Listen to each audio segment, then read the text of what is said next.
بسم الله الرحمن الرحيم. الحمد لله الذي أنزل على عبده الكتاب ولم يجعل له عوجا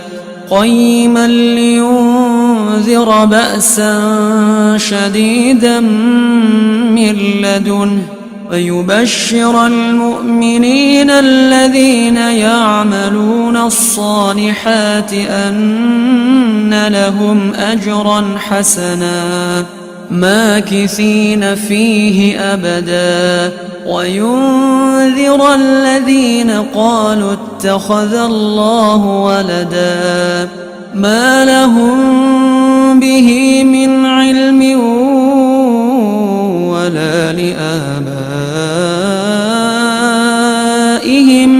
كبرت كلمة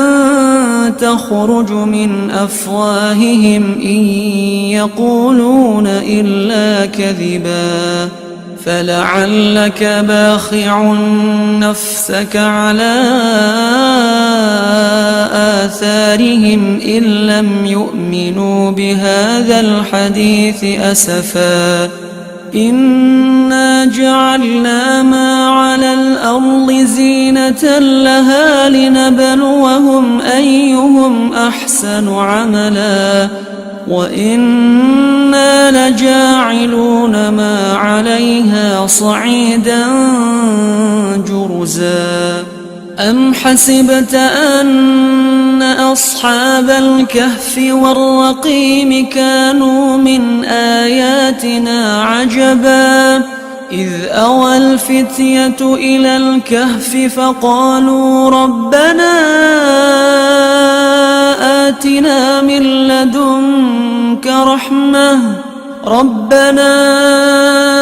آتنا من لدنك رحمة وهيئ لنا من أمرنا رشدا.